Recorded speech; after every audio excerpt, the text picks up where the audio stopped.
Chère fleuve méridienne, cher fleuve méridien, bonjour.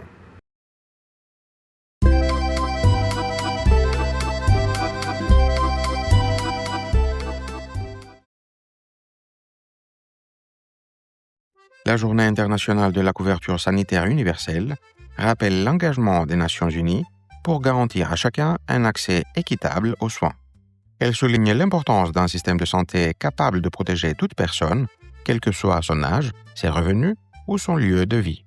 Cette journée met également en lumière les défis actuels entre inégalité d'accès, coût des traitements, manque de prévention et besoin de renforcer les services de santé dans le monde. Voie F, destination sentier tracé. Attention au départ.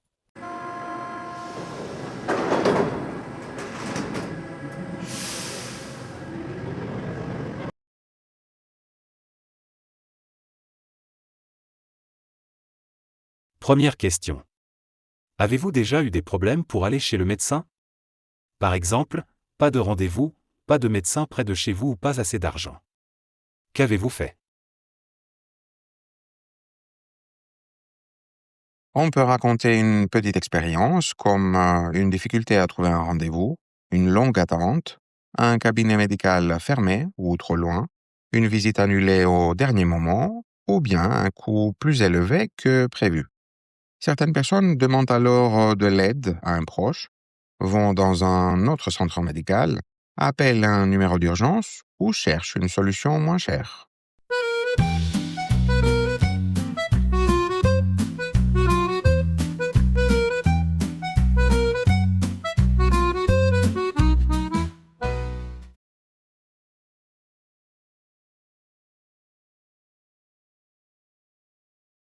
Deuxième question. Dans votre pays, quand vous allez chez le médecin ou à l'hôpital, devez-vous payer ou est-ce gratuit? Cela concerne-t-il tout le monde? Selon les pays ou la gravité de la situation, les consultations sont gratuites, partiellement remboursées ou entièrement payantes. Certains systèmes de santé aident davantage les enfants, les personnes âgées ou les personnes sans revenus. D'autres demandent toujours une participation. Il est possible d'expliquer si cela paraît juste ou difficile pour certaines familles.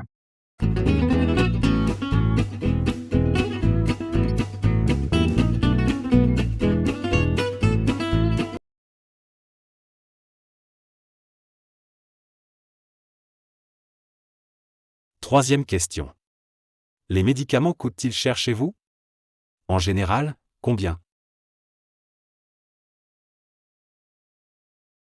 La réponse peut mentionner le prix moyen en indiquant si les médicaments sont chers ou pas chers. Certains sont remboursés, d'autres non. Il est possible de donner un exemple simple, comme le prix d'un sirop ou d'un traitement courant, et de dire si cela représente un problème pour beaucoup de personnes ou non.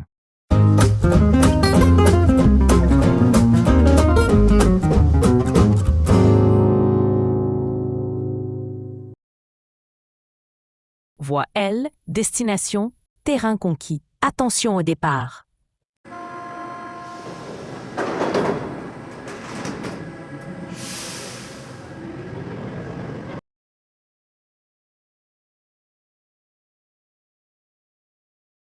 Première question. La santé est-elle un droit fondamental ou un service payant? Trouvez-vous normal de devoir payer pour se soigner?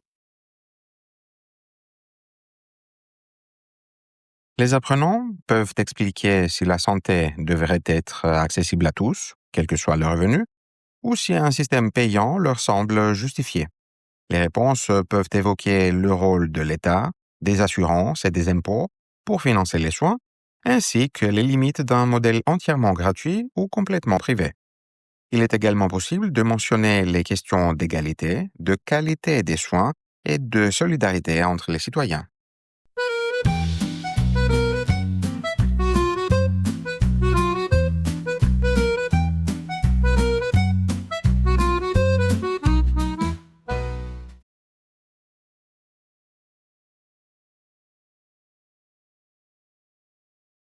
Deuxième question. D'après les Nations Unies, chacun et chacune doit avoir accès à des soins de qualité et à un coût abordable. Est-ce le cas dans votre pays? On peut décrire ce qui fonctionne bien, comme la présence de personnel compétent, l'accès aux soins urgents ou des médicaments faciles à obtenir. On peut aussi montrer ce qui pose problème, par exemple des délais trop longs, un manque de médecins, des coûts élevés, des hôpitaux saturés ou de grandes différences entre les villes et les zones rurales. La réponse peut ainsi comparer ce que prévoit la théorie et ce que les gens vivent réellement au quotidien.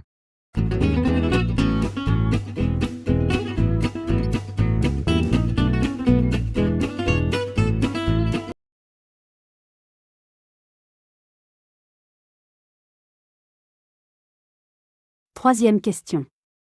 Quelles inégalités voyez-vous dans l'accès aux soins chez vous? Que faudrait-il améliorer dans le système de santé de votre pays?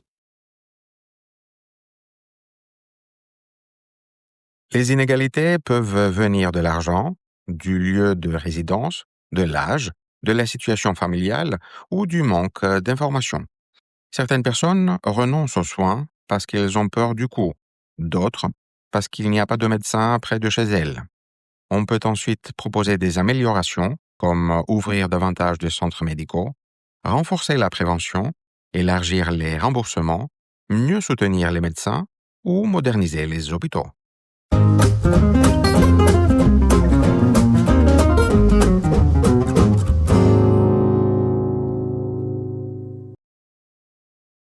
Voie E, destination, sommet atteint. Attention au départ.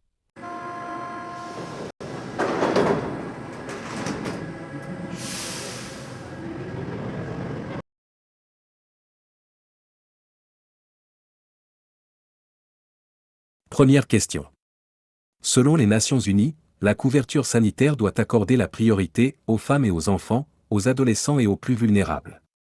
Êtes-vous d'accord avec ces choix? La réponse peut examiner si cette priorité est juste, car ces groupes sont souvent les plus exposés aux risques sanitaires, aux violences ou à la pauvreté. On peut aussi réfléchir à la signification de l'expression « les plus vulnérables », qui peut inclure les personnes âgées, les migrants ou les personnes handicapées, qui rencontrent, eux aussi, des difficultés d'accès aux soins.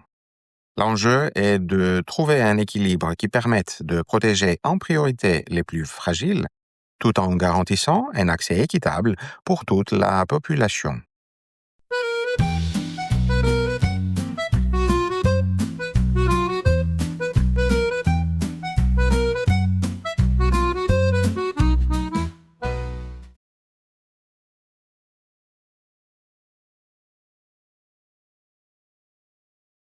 Deuxième question. Quelles sont les différences entre les hôpitaux publics et les hôpitaux privés dans votre pays en matière d'accès, de coût, de qualité des soins et de prise en charge des patients? Les hôpitaux publics sont souvent plus accessibles et moins chers, mais ils peuvent être surchargés, ce qui entraîne parfois de longues attentes et une organisation plus complexe. Les hôpitaux privés, quant à eux, offrent en général plus de confort et des délais plus courts, mais leurs coûts élevés limitent l'accès à ceux qui disposent d'une bonne assurance ou de revenus suffisants. Il est possible d'analyser les enjeux en parlant des inégalités d'accès, de la perception de la qualité des soins, du rôle central des assurances dans le choix d'un établissement et des tensions qui existent entre la logique du service public, tournée vers l'intérêt général, et la logique commerciale, davantage orientée vers la rentabilité.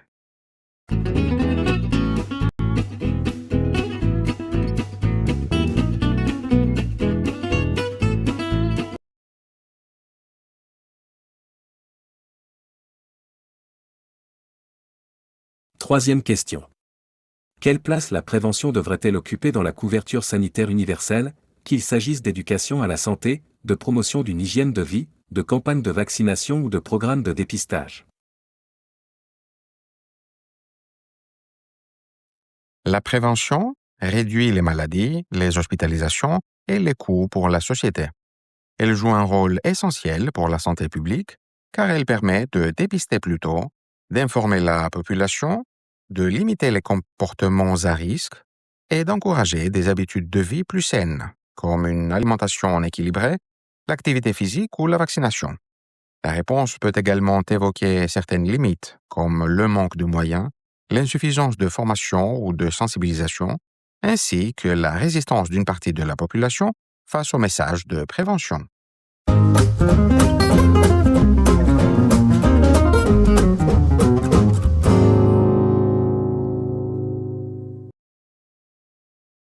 Prochain arrêt.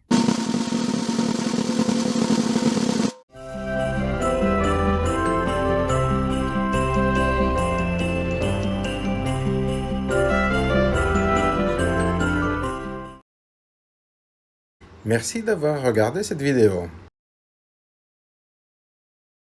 Si elle vous a plu, mettez un pouce bleu et abonnez-vous pour ne rien manquer. N'hésitez pas à la partager si vous la trouvez utile et à laisser un commentaire pour donner votre avis.